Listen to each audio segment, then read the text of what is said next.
Attention! This is not a test. A nuclear detonation has been reported. Blast impact imminent. Prepare for survival. Remain calm and follow these instructions carefully. The atom bomb, a weapon capable of leveling cities, igniting infernos, and spreading deadly radiation, has been launched targeting our area.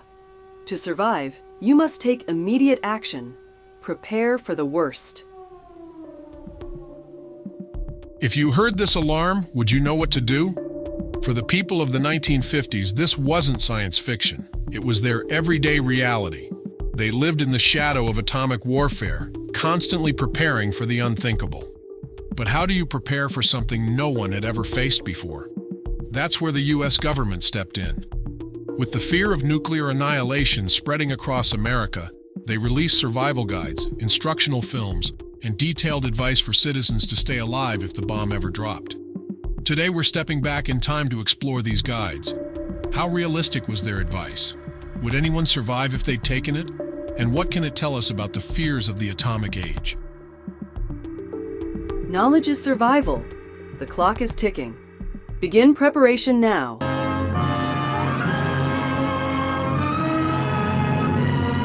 Let us face, without panic, the reality of our times. The fact that atom bombs may someday be dropped on our cities. And let us prepare for survival, understanding the weapon that threatens us. To survive a threat, you must first understand the threat. The atom bomb is a particularly unique weapon of destruction. It devastates in three ways: blast, heat, and radioactivity. The blast of an atom bomb is its most important destructive agent. In Japan, whole buildings were flattened by its force. The principal dangers of blast are flying glass and debris, the fires it may start, and the danger of being crushed in collapsing buildings. If you survive the initial blast, your challenges are far from over. The bomb's second weapon is its most unforgiving: heat. The atom bomb destroys by heat. People caught in the open as far as 2 miles away suffered flash burns. Yet, protection could have been easily achieved. Here, a bridge post and rail shielded the surface behind it. Any solid material afforded similar protection. But the deadliest threat comes last: radioactivity. The third weapon of the bomb is radioactivity, thrown off at the instant of explosion. However, the majority of people exposed to radiation recovered completely, including a large percentage of those who suffered serious radiation sickness. Today, they lead normal lives. They bear children. Their children are normal. These, then, are the weapons of the atom bomb that we must protect against: blast, heat, and radioactivity. Now that you understand what you're up against, it's time to prepare. Survival depends on your actions. Step 1. Do not evacuate. Our cities are prime targets for atomic attack, but mass evacuation would be dangerous. An enemy would like nothing better than to have us leave our cities empty and unproductive. If an emergency should come, our factories will be battle stations. Production must go on if we are to win. Our offices and homes will also be posts of duty, not to be deserted. Mass evacuation is not an option. To survive, you must prepare your immediate surroundings for the coming threats.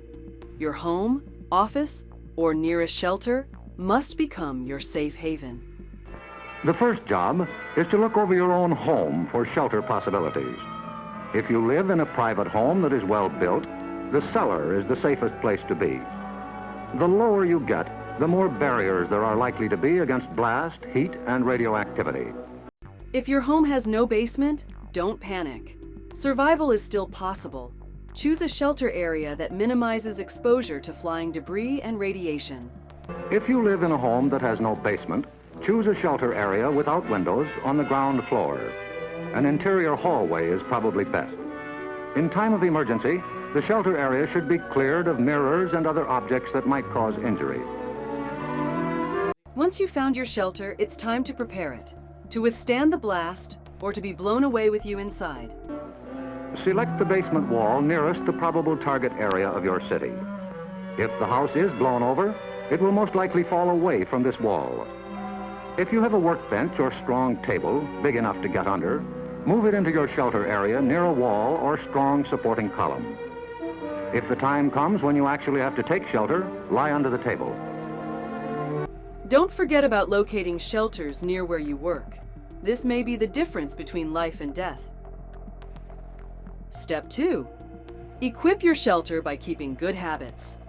The right tools and supplies could mean the difference between life and death. There are many things you can begin doing right now. Fireproof housekeeping is one, so clean up that attic. Keep waste in covered containers. Don't let trash pile up in the yard. Set aside a small supply of canned goods. They're safe from radioactivity. Have a good flashlight on hand. Electric lights may go out. Keep a first aid kit and learn how to stop bleeding. Make a habit of keeping a bottle of fresh water handy. A radio will be important for receiving vital instructions. Finally, prepare the shelter area and collect all necessary shelter equipment. You've done all you can. Now, your shelter is ready, and all that's left is to wait for disaster to strike. In case of an actual raid or test drill, the alert will be a warbling siren blast lasting 3 minutes.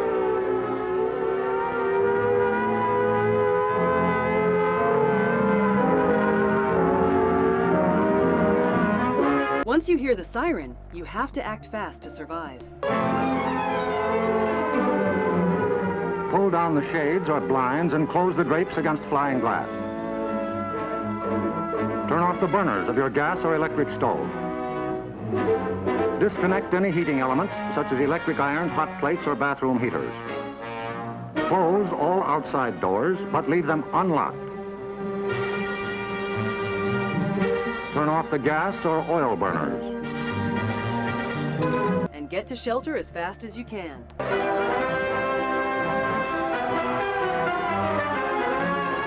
Taking shelter may be a race against time, even when you have some advance warning.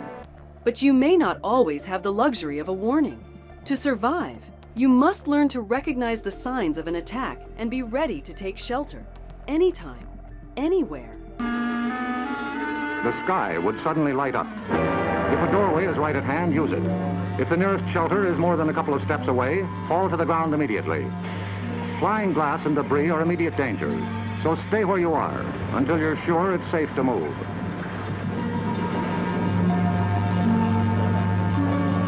If you are at home when a surprise attack occurs, crawl beneath a table if it is very near, or drop to the floor with your back to the window.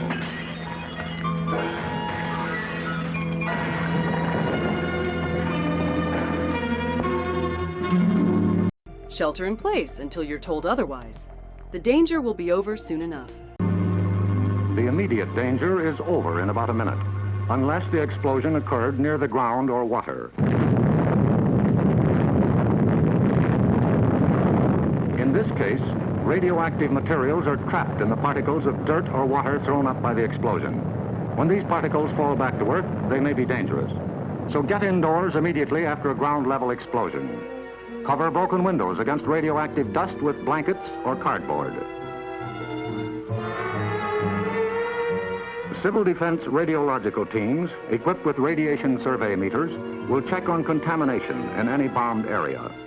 Stay under cover until you hear officially that it is safe outside. Congratulations! You just survived a nuclear bomb. With the knowledge of the first atomic explosions to guide us, our chances for survival will be far better than those of the people of Hiroshima and Nagasaki, if we act on our knowledge and are prepared. Yes, the knowledge is ours, and preparation can mean survival for you. So act now. Someday your life may depend on it.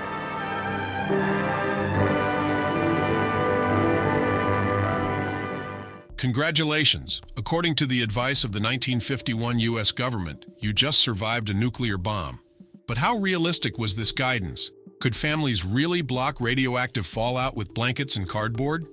Would staying in a basement guarantee survival from the long-term effects of radiation? And perhaps the biggest question of all, did this advice actually prepare Americans for what they feared most? To answer these questions, let's take a closer look at the survival tips of the atomic age and what they reveal about a nation grappling with the unthinkable. Let's start with some of the smaller, less harmful pieces of guidance the government gave in 1951, like cleaning your attic or putting your trash in a covered cabinet. At the end of the day, this advice wasn't going to determine whether someone survived a nuclear bomb. But that wasn't really the point. For Americans in the 1950s, these small, immediate actions gave them a sense of control in a situation that felt completely uncontrollable.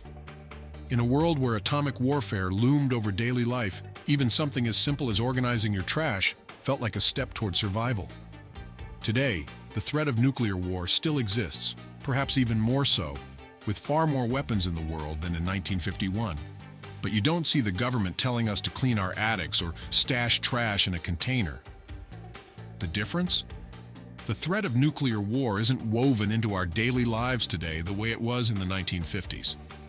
Back then, that ever-present fear was exactly why the government put out lists like these, to give people something to do, something to hold on to in the face of the unimaginable. So if you want to feel safer from a nuclear bomb now, we invite you to clean your attic and keep your trash in a container. It's probably a good practice anyway. Just don't count on it being the reason you survive. But not all advice was harmless. Some survival tips from 1951 offered a dangerously false sense of security or even encouraged actions that could put people in greater danger during an emergency. Take, for example, the government's evacuation rules. Citizens were often advised to stay put, even in situations where evacuation might have saved lives. The reasoning? Officials feared mass evacuations would lead to chaos, clogging roads, and leaving cities unproductive. But this advice ignored key scenarios, where leaving the area could mean escaping long-term radiation exposure. We now know that fallout from a nuclear explosion can spread hundreds of miles, carried by wind and weather patterns. Staying in a high-risk area could expose families to life-threatening radiation for days or even weeks. Yet in 1951, many survival guides downplayed the long-term dangers of radiation exposure, focusing instead on immediate threats like blast and heat. In this very guide, citizens were told that radiation sickness was survivable and that most people would recover quickly. This was dangerously misleading. While some survivors of Hiroshima and Nagasaki did recover, the long-term effects of radiation exposure, including cancer and organ damage, were poorly understood at the time. Another myth was the idea that simply cleaning radioactive dust from your home or body was enough to eliminate the danger. While decontamination is important, radiation exposure isn't something you can simply sweep away. Prolonged exposure to even small amounts of fallout can have serious, lasting effects. Warning: radioactive particles may cling to clothing, hair, and exposed skin. Pay special attention to decontaminating these areas immediately after exposure. In hindsight, it's clear that some of the advice given in 1951 was based on limited knowledge and a need to reassure a frightened public. But the danger of these recommendations was their oversimplification, leading people to believe they could survive with a few basic precautions, when in reality, their chances were far more uncertain. So let's compare.